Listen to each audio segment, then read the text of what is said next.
OBC ह्याच्या समीकरण बोलतो. पण एक चांगलं बोलतात त्याच्यामध्ये कोण काही कौतुकच करत नाही. असो, पण मला स्पष्टपणाने सांगायचं की खेडेकर साहेबांच्या बरोबर, संभाजी ब्रिगेडच्या बरोबर जर कोणी काम केलं असेल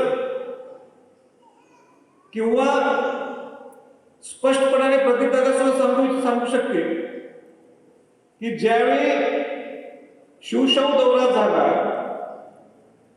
त्यावेळी सुद्धा सेवा संघ आणि संभाजी ब्रिगेडचा उजाळा कसा निर्माण झाला आणि स्वतः खेडेकर साहेबांच्या स्वतः त्यांनी माझा रूप तयार केल्यामुळं संभाजी राजेंची सुद्धा एक सामान्य लोकांची ओळख करून सुद्धा देणारे खेडेकर साहेब आहे.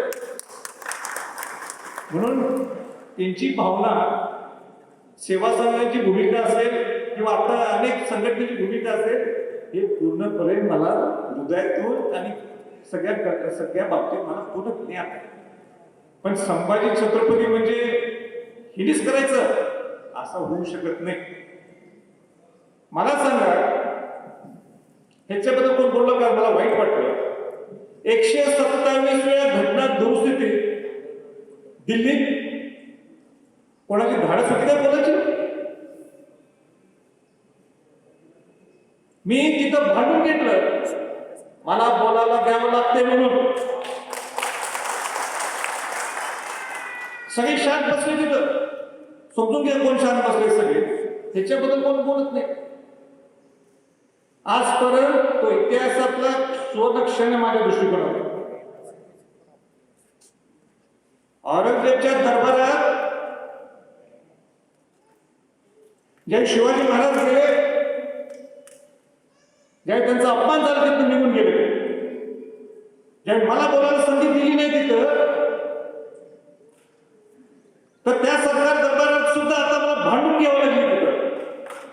ह्याच्याबद्दल चर्चा नाही, हे वाईट. मी माझ्यासाठी भांडलो नाही तिथं. मी आपला मराठा समाजाचा आवाज तिथं कोणती उठवायला पाहिजे म्हणून मी बोललो. आता काय बोललो तिथं? सगळ्यात महत्वाचं जे किशोर भाऊ बोलले की मराठा समाजाचं आरक्षण हे रद्द झालेलं आहे. तुम्हाला पुढारलेली जात, फॉरवर्ड क्लास, डॉमिनेटिंग क्लास, हे तुम्हाला सर्वोच्च न्यायालयाने संबोधित केलेले आहे.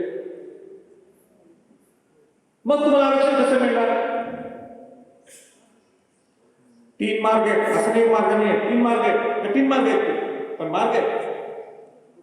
पहिला मार्ग कुठला आहे की जे म्हणतात 127 वेळा घटना दुरुस्ती राज्याला अधिकार दिले. मी स्पष्टपणे एकमेव माणूस आहे जे जिथं बोललो 50 राज्याला अधिकार दिले असतील, जी जुनी चूक दुरुस्त करायला गेले, जे काँग्रेसचे संघवी ऍडव्होकेट वकील सुद्धा सांगितले की ते सर्वोच्च न्यायालयाने रॉंग इंटरप्रिटेशन केलं. त्यात मी खोल जात नाही. पण पहिल्यांदा आपल्याला जर महाराष्ट्र शासनाच्या जर अधिकार दिले असतील आणि आपल्याला जर आरक्षण मिळवायचं असेल, पण ते 50% घ्यायला लागते. पण 50% तर आपण कंझ्युम केलेलं सगळं आरक्षण. मग त्याच्या पुढचं जर तुम्हाला आरक्षण पाहिजे असेल तर तुम्हाला असामान्य परिस्थिती, अपवादात्मक नाही, असामान्य परिस्थिती म्हणजे एक्स्ट्राऑर्डिनरी सिच्युएशन. आणि एक्स्ट्राऑर्डिनरी सिच्युएशन केव्हा क्रिएट केलं जातं? त्याला म्हणतात फॉरलॉंग अँड रिमोट एरियाज मध्ये जिथे लोक राहतात त्या लोकांना मिळू शकतात. फॉरलॉंग म्हणजे काय? दूरवर, आणि रिमोट म्हणजे दुर्गम. तर दूरवर आणि दुर्गम आपला महाराष्ट्र होऊ शकत नाही. मग त्याच्यासाठी मी अमेंडमेंट केलेली आहे. अमेंडमेंट दिली मी तिथं. आता ते दखल घेतात नाही दखल घेतो भाग वेगळा, पण ती अमेंडमेंट तिथे दिली. ऑन रेकॉर्डवर आणलं. हे ज्या वाक्यात जर तुम्हाला बदल केला तर मग तुम्हाला इंदिरा साहनीच्या माध्यमातून जर तुम्हाला 50% आरक्षण पाहिजे असेल तर मिळू शकते, नाहीतर तुम्हाला असामान्य परिस्थिती निर्माण होऊ शकत नाही. दुसरा मुद्दा मी जो तिथं मांडला तो म्हणजे तुम्हाला 50%च्या वर आरक्षण तुम्ही मागायला पाहिजे सरकारमध्ये. मग अनेक लोक म्हणतात 93% लोकांनी मागितलं नाही, आताच का मागायला लागलेले. आपल्याला घेणं देणं नाही समाजात. आम्हाला एवढंच माहिती आहे तुम्ही आरक्षण टिकणार आरक्षणाला तुम्ही कसं मिळून देता. मग ते जाटला असू दे, पटेलला असू दे, मराठ्याला असू दे, या सगळ्यांना तुम्ही वाढवून द्या. आणि तो विषय मी तिथं मांडला. आता तिसरा प्रश्न येतो, अनेक वक्ते बोलतात, राजेश बोलत नाही त्याच्या बाबतीत. अहो, जर तुम्हाला चळवळ उभा करायची असेल तर नुसतं काय पूर्वी काही छत्रपतींनी सगळी चळवळ उभा केली असते का? तुम्ही चळवळ उभा करा ना. थोड्या गोष्टी छत्रपतींनी सपोर्ट करत असतो रे, न कळत तुम्हाला गोष्टी पुढे जाऊन द्यायच्या असतात. आता मला सांगा, सगळे इतर राजकीय लोकांचे कनेक्टेड आहेत की नाही? सगळे. खेडेकर साहेब सुद्धा कनेक्टेडच होते. सेवा संघ आणि संभाजी ब्रिगेडची भूमिका काय की ओबीसी मध्ये आरक्षण द्यायला पाहिजे. मग त्यांच्या मिसेस त्या नव्हत्या बीजेपीशी कनेक्टेड होतं, सगळेच कनेक्टेड. आज मी नाही त्याच्यासाठी सदस्य. पण विषय असा आहे की माजी मुख्यमंत्री देवेंद्रजी फडणवीस आणि त्यांचं सरकार यांनी काय सांगितलं की आम्ही ज्यांना एससी एसटी ओबीसी ना आरक्षण दिलं जातं त्याला धक्का न लावता आम्ही आरक्षण देऊ. ते त्यांनी काय काय केलं असेल.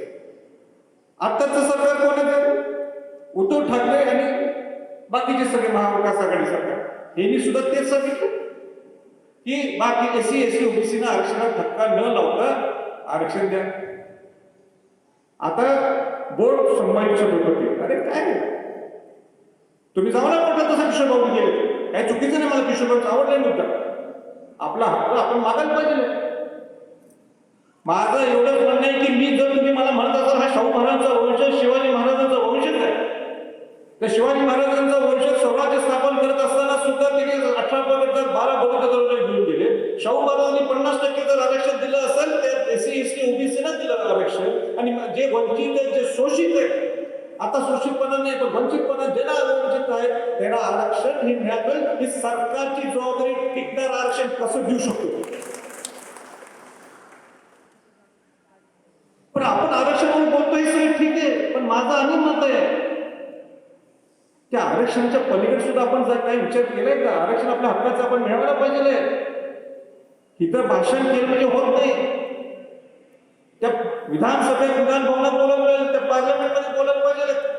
मला आनंद आहे किशोर भाऊ वर्जे सर, आपला भारत सर आणि प्रदीप दादा, सगळे नावं घेतले मी सगळ्यांची. मला आनंद आहे की आजपर्यंत नवीन पार्लमेंटमध्ये मराठा हा शब्द सुद्धा तोंडात कोणाचा येत नव्हता. की मी सुरुवात केल्याचं आता यायला लागलं आहे. मी ज्यावेळी आंदोलन केलं तिथं 5 वर्षाच्या अगोदर, आता कुठेतरी लोक बोलायला लागले. कोण कोण बोलायला लागले तुम्हाला माहित आहे. ही चांगली बाब आहे. पण माझा मुद्दा हाच आहे की आरक्षणाच्या पलीकडे सुद्धा आपण केव्हा विचार केला का? प्रामुख्याने आता कोंडे साहेब आले, करण आहे, विनोद साबळे आलेले, बरेच गोष्टी आले, तिथे सगळे जण आलेले, सगळ्यांच्या नावावर राहिले. तर पण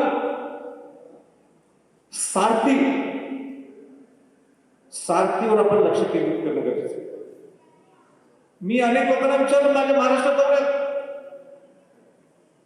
की सारथी किती जणांना माहिती आहे.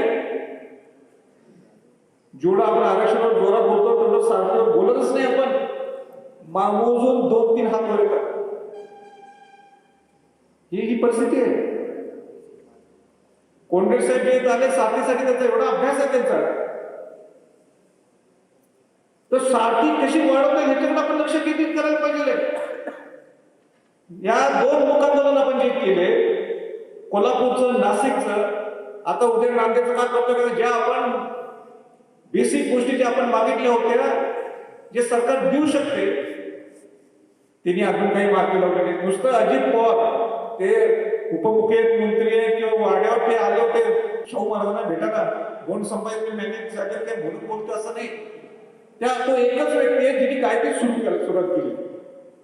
परवा त्यांचं माझं बोलणं झालं. तिने ह्या शब्दात मला सांगितलं की राजे 500 कोटी 1000 कोटी डिक्लेअर करणं आणि ते परत पैसे खर्च न करणं, उद्या तुम्ही 500 कोटी मागले 700 कोटी मागले, जर खर्च झाले 100 कोटी, पुढच्या वर्षी तुम्हाला 500 कोटी कोण देणार आहे? 101 कोटीच देतील किंवा कमी देतील. त्याच्यापेक्षा तुम्ही तुमचा एक माणूस तिथं ठेवा आणि वॉच ठेवा म्हणजे की जेवढी मागणी सारखी करेल तेवढी पैसे देण्याची ही माझी जबाबदारी.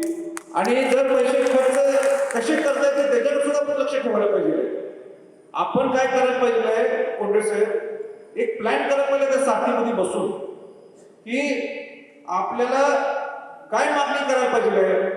नुसतं त्यांच्यावर हाय ऑटोनॉमस ठीक आहे, पण त्यांनी आज स्वतः मला बोलले की आपण म्हणू बाबा आम्हाला एवढा खर्चासाठी एवढे पैसे मागे, नुसतं आपण 500 200 100 80 1000 कोटी मागण्यापेक्षा आम्हाला ह्या आयटमसाठी एवढे पैसे लागणार.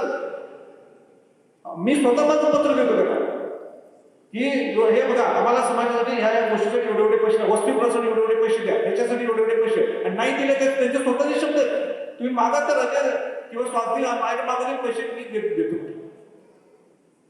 हे झालं सारखे. दुसरा विषय आपला अण्णासाहेब पाटील महामंडळ, अजून महामंडळ प्रस्थापित, अध्यक्ष तर लांबच गोष्ट, यांच्या ठिकाणच्या अजून ते ताळमेळच नाही. आम्ही पुण्यात मिटिंग झाल्यानंतर अजूनही काही मुवमेंट नाही, सगळे निवांत आहेत. नांदेड डोक्यावर मुख आंदोलन केले, आम्हाला वाटलं काहीतरी मुवमेंट करतील, काही मुवमेंट नाही. ओबीसीला ज्या सवलती मिळतात शैक्षणिक, त्या सवलती तर आम्हाला त्या पूर्वीच्या सरकारने दिल्या होत्या ना. आता सगळे कन्फ्युज होतात, केव्हा ह्या सरकारच्या राजी टीका करतात, केव्हा या सरकारने आपल्याला काही देणं देणं. आपला मुद्दा आहे समाजाला न्याय मिळवणे. किती दिवस या गरीब मराठा समाजाकडे बघायचं.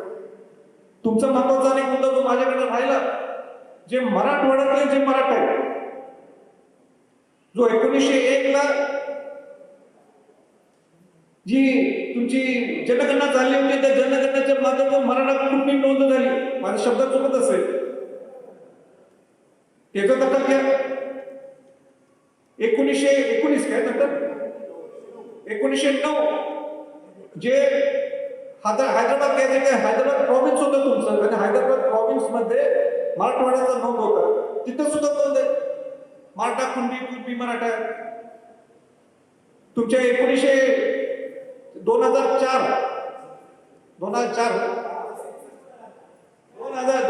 मध्ये तिथं नोंद झालेली. तिथं तुमची मला कुठं मदत आली मला सांगा. वेगळ्या मराठवाड्यात मिळत असेल तुम्हाला, पश्चिम महाराष्ट्रात मिळत नसेल काय हरकत आहे, असो तुम्ही घ्या. मराठा समाजाला जर मराठा भूमीला आरक्षण मिळत असेल तर तुम्ही प्रूव्ह करू शकत असेल कोर्टाच्या माध्यमातून, पश्चिम महाराष्ट्रात सगळ्या लोकांना आपली काही अडचण आहे, मिळून देणार आरक्षण. आम्ही तुमच्या बरोबर. पण मार्ग कसा काढता येईल ह्याच्यावर भरपूर करायला लागते. जे मी मगाशी आमचे ज्यांना मी पुण्यात त्यांना मिळालं काही बोलायला, त्यांना वाईट वाटतं राजाशी बोलतात, तसं काही नाहीये. मला आपल्याला एवढंच सांगायचं आहे की बोलत असतात बोलणारी माणसं फार कमी आहेत. आणि म्हणून आपण सगळे एकत्र राहून कसं आपल्याला हातात मिळवता येईल हे बघायला पाहिजे.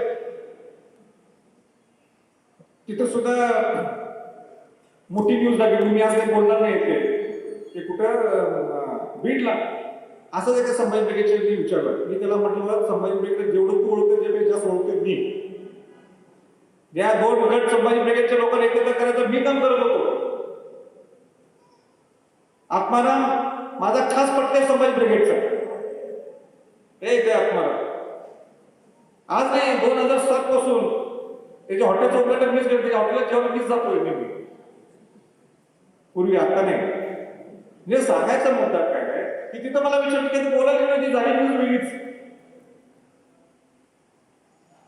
मग त्या विषयावर मी जात नाही, तर वेगळं आपण जरा भरकडत जाणार तो विषय सोडून. पण हे जे मूलभूत ज्या सुविधा जे शासन करू शकते, वसतिगृह काय म्हटले पालकमंत्री, मराठा उपसमितीचे अध्यक्ष म्हटले की 14 ते 15 ऑगस्टला वसतिगृहाचं उद्घाटन होणार. 15 वर्ष किती झाले? ती एकनाथ शिंदेनी पोलीस तयार केलं होतं. ते शिंदे साहेबांना मानायलाच पाहिजे, माणूस काम करणारच आहे तो. तिने स्वतः तयार करून ठेवलं होतं, त्याचं उद्घाटन झालं.